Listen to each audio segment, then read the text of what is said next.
Welcome to the Gnostic Rebellion.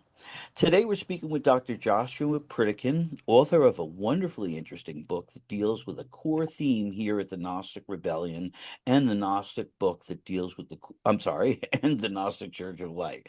Religion Unburdened by Belief is the name of the book. We'll introduce him in a moment, but you'll find immediately below this video, in the description, you'll find a link for our donation button at uh,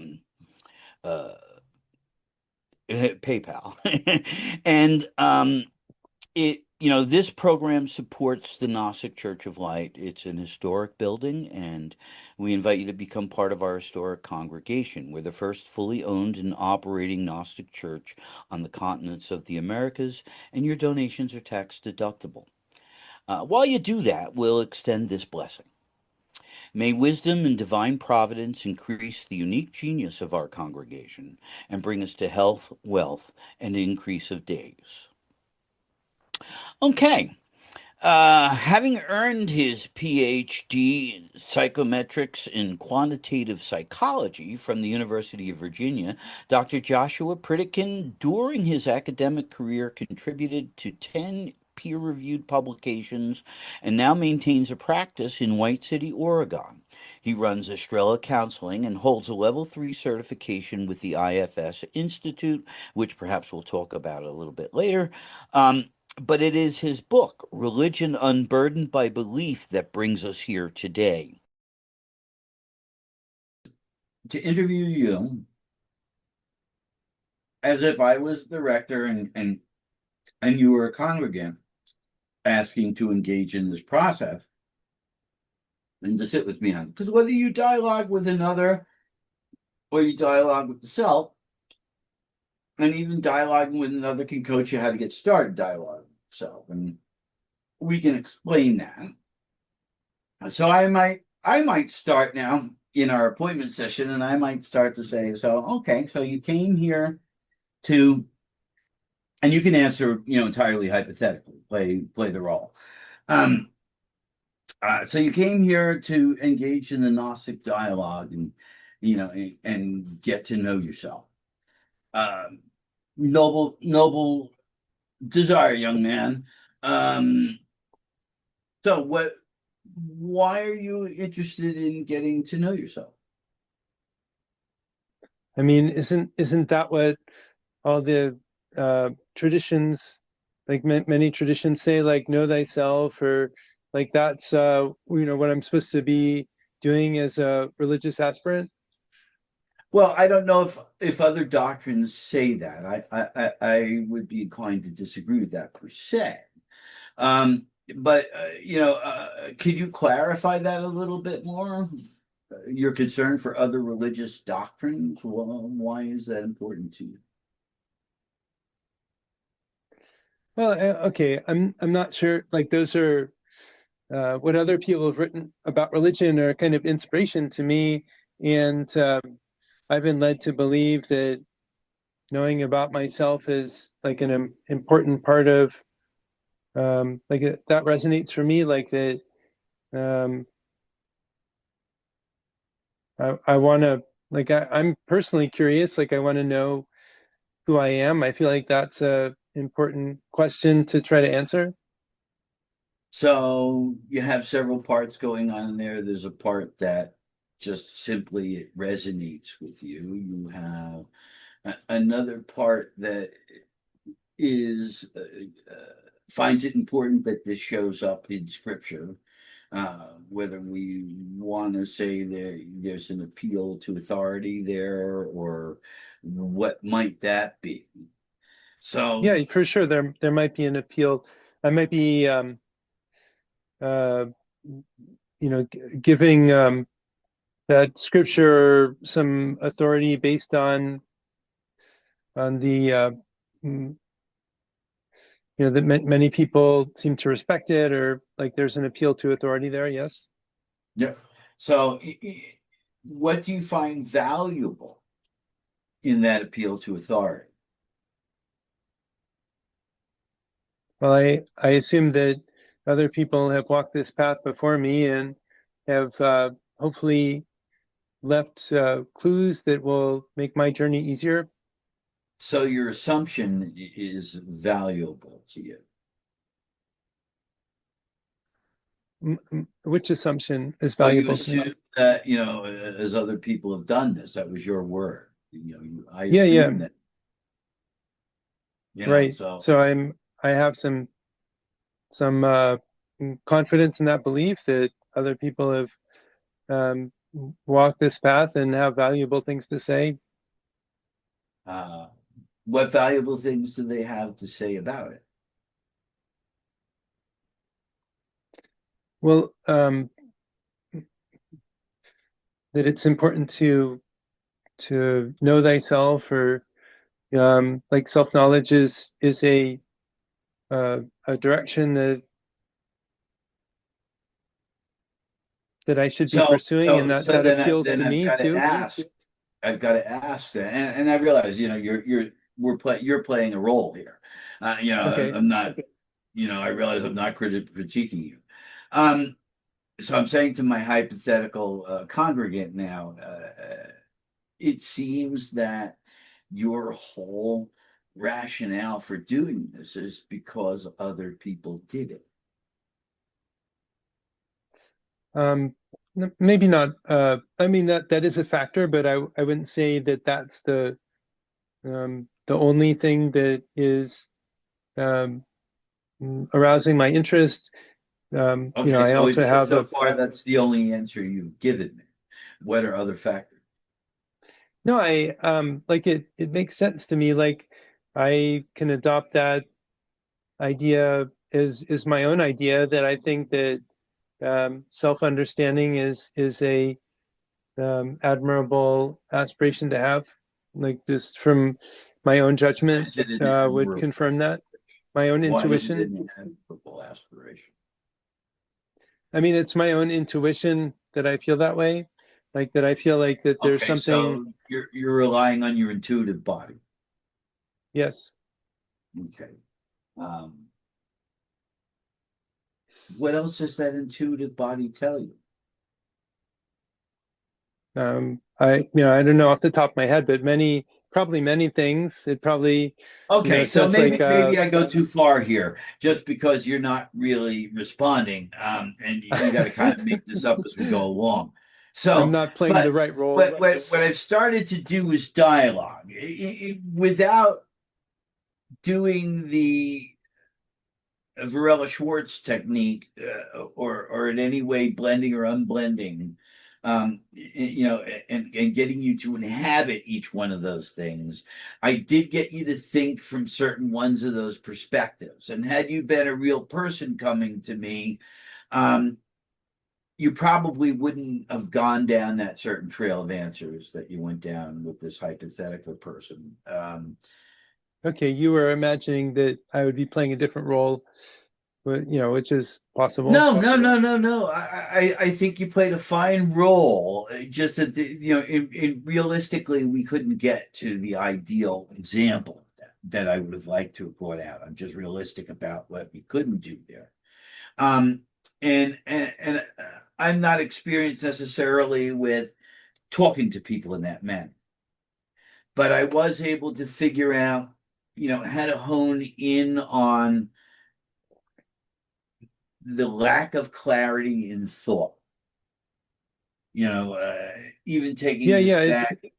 It felt like a Socratic dialogue where we're trying to unpack and define all the terms. Yeah. So that in that same way, while you had me stepping into this other individual, so to speak, or this part that I exercised for myself, and then I stepped into that and looked at me. And so you kept bringing the focus here back to the central idea, and obviously, I walked. I kept trying to get back to the main idea too, right? I just didn't have you inhabiting those parts so very consciously. But these are all questions and situations that we realistically get into, you know. I really love this woman. Should I marry her? I can see and we're getting along here, but some things here, and and you start to have that dialogue. So, what are the things that I see here, and what does that make me think? And am I being a little, conceited, or am I being a little selfish, or am I doing good by her? Am I expressing my love well? All the things that you might be doing, right? And so you inhabit all these bodies and ideas, and um, and you get into that Gnostic dialogue. Except now, instead of figuring out whether I should marry her or not, I'm figuring out who I am, getting to know myself, and why am I attracted to know myself, and what does it mean, and why is it important? Why has the Gospel of Thomas so moved me with that? And different answers could come because in the Gospel of Okay. Thomas it says one who knows himself may simultaneously get the knowledge of the universe. So I may Okay. be a And positive so, idiot. your claim that you're trying to support is that this inner dialogue is an important factor in getting to know oneself. And even to bring out the idea that what you're doing with your approach to this has very certain parallels that I think are important. And I think represent as a rational step for a lay person in Gnosticism to take. It's what inspires me when I go through the work, right? Um, I realize you focus on a lot of specifics that I've glossed over in that um, you go into the psychological process, the psychotherapeutic process, I should say, and you spend time on that. You spend examining various drugs in light of those possible processes and what you could possibly do with them. And there's uh, important thought on that is not really what I'm, looking to do as director of the church here. I'm not looking to say, well, my son, you need to ask your parents if I can give you these mushrooms. You know what I'm saying? I can't, it doesn't make any sense.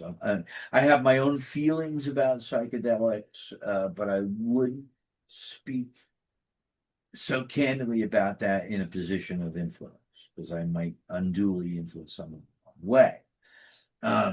I would certainly share the history of psychedelics and psychedelic No, I music mean and that's fair. Your church has a particular approach to self-development that differs in that way between what I was suggesting in my book, like that um, you wouldn't uh,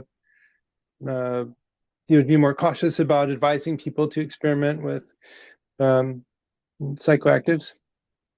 well, yeah, and I'm not necessarily trained in properly observing them or handling any situations that could arise.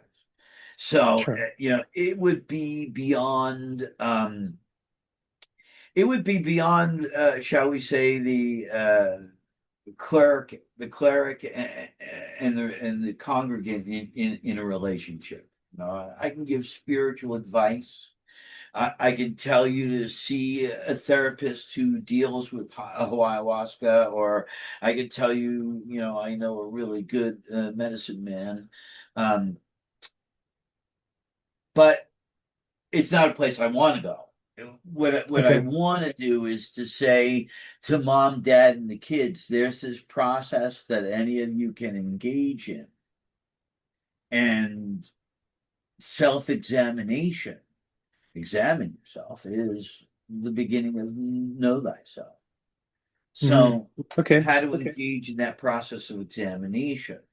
I don't think that the various selves I loosely discover in that Socratic method were any different from the theoretical selves that you brought me into in your therapeutic approach, just our the angle with which we looked at.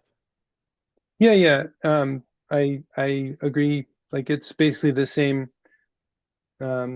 idea as like self-examination, so like inner dialogues with your parts or yourself. Like you maybe you're using a slightly different vocabulary, but like functionally you're doing the same kind of self-examination, self-inquiry that Yeah. I'm advocating. Yeah. And I would love to see a process, as I was telling you before, where you could formally put that into a coursework.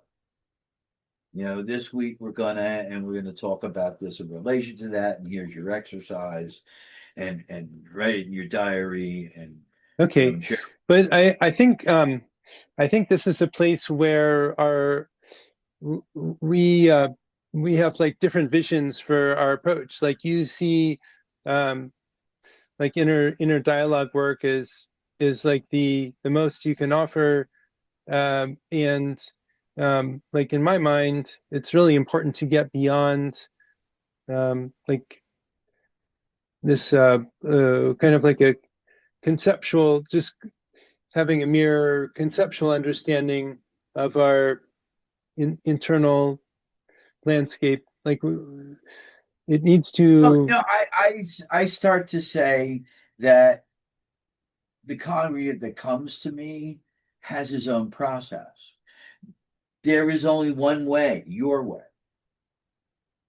Now, if you come to me looking for a process, I'll enter into and engage you with it. I find, like, even in the program that I do have, preparing for Gnosis, where I have them done through exercises and reading video, I find that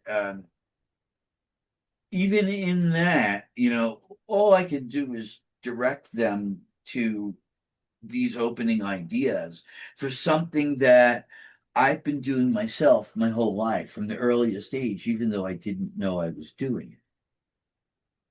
Right. So this is naturally done, but then I'm sitting, on the higher, the upper echelon of the food chain, so to speak. I've been down that road now for so long, so far, and so deep, you know. Um, and the person that's just starting, well, I do know that the only way they have is their way, but they don't have any way of getting a grip on it. They came to me.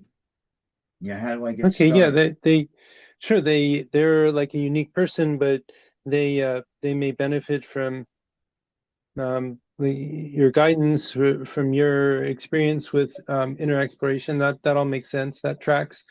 I guess the contrast that I'm trying to highlight is like it seems like you're advocating for like a cognitive, intellectual kind of understanding, and like particularly in chapter 7 where I talk about ceremony, I'm looking.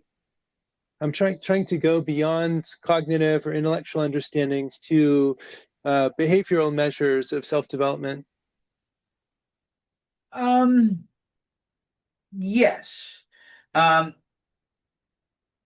you have there is a goal in therapy uh, that you're working with because you're taking a therapeutic approach.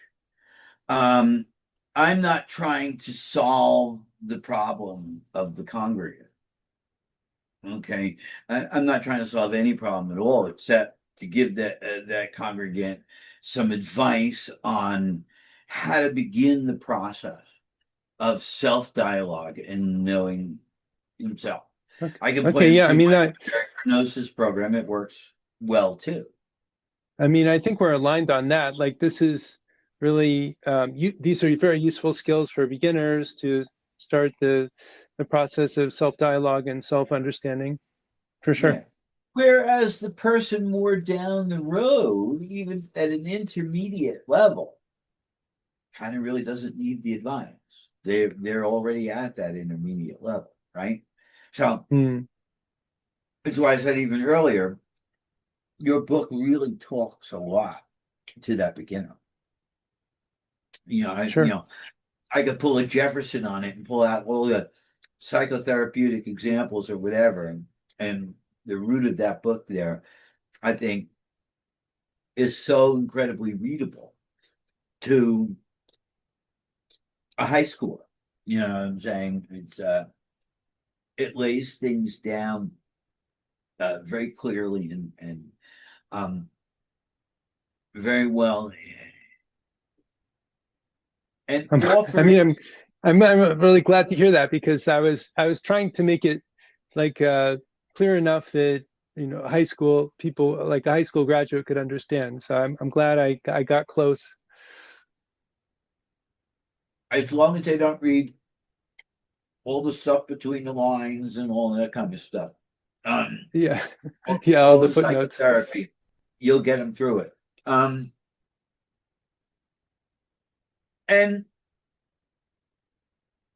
in that, it hints at um, something more structured. Okay, um, to understand the Gnostic dialogue procedurally, and I think that's worth something, and that's my own inspiration. And so, as we've been doing this, I've been trying to bring out a lot of the spiritual ideas and put some emphasis on that. Um, because I mean, I think your greater emphasis is on the psychology, and duly so. I'm really coming to you from the fringe, although you flirt with a few fringe things in the book. Um, you don't really go there, too hard.